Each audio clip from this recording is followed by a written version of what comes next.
Welcome back to Old Guy REI. Most people look at a deal and start digging into the numbers right away. I don't do that anymore. There's 6 questions I ask first that tell me pretty quickly whether a property is even worth looking at. And if it doesn't pass those, I stop right there. Before I get into financing, rent projections, inspections, or operating costs, these are the first things I want to understand about a property. And I guess I think of them as a first filter. The first thing I like to look at is the neighborhood, and not just what the listing says and not just what the price suggests, but what kind of neighborhood is it really? Because the type of neighborhood will affect just about everything. It affects tenant quality, vacancies, maintenance, and honestly, your level of stress as an owner. You can change a lot of things about a property, like the roof. You can update a kitchen, but you can't fix the neighborhood. So one of the first things you might want to do is simply drive the area, sometimes more than once, and look at the condition of the surrounding properties. Are they well maintained? Are the yards kept up? And does the area feel stable? I think that alone can tell you a lot. The next thing I look at is what kind of property it actually is. Is it single family, duplex, triplex, or fourplex?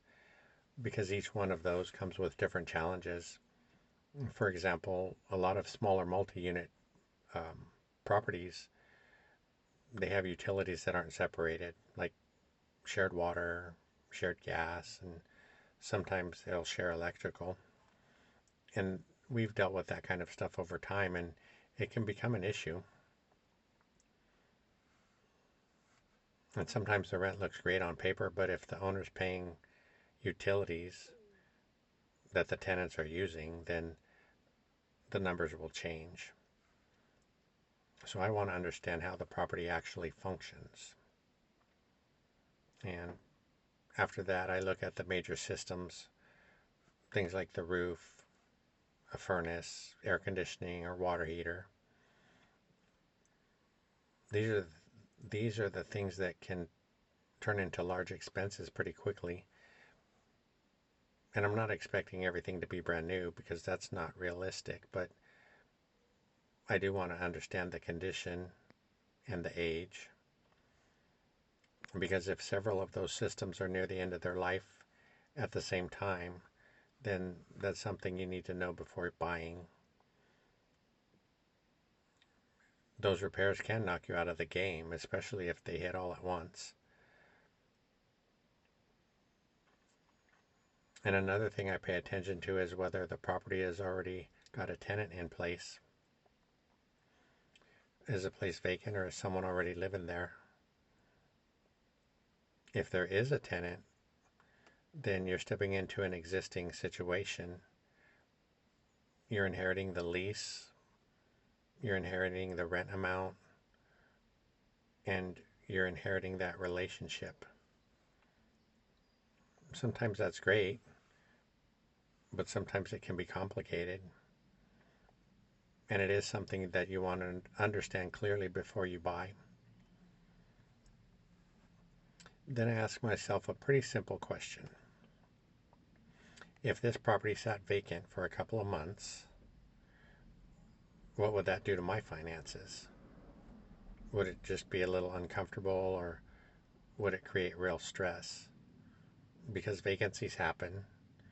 They're they're part of owning rental properties. And planning for that ahead of time can save you a lot of headaches. And finally, I look at margin.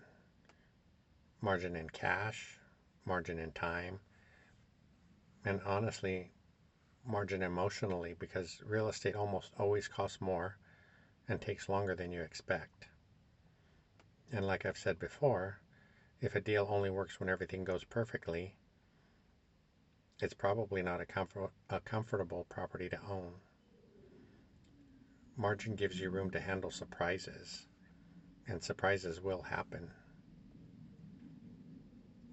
Now, there are a lot more questions you can ask, but I think these first six at least help me decide whether a deal is even worth looking at more seriously, or if something raises concerns right here, then I slow down. And sometimes I just stop looking at it.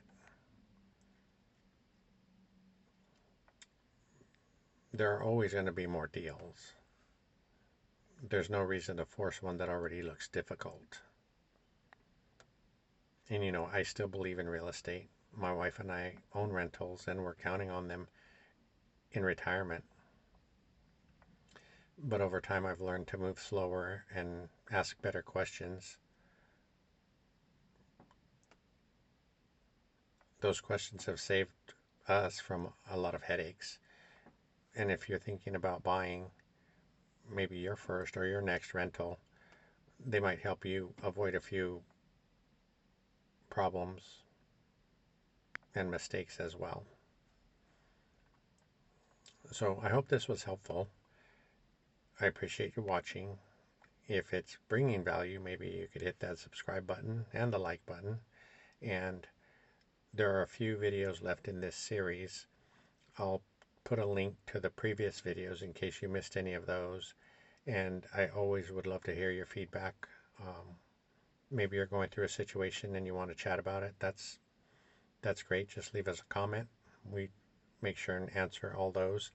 And I'll look forward to catching up with you in the next video.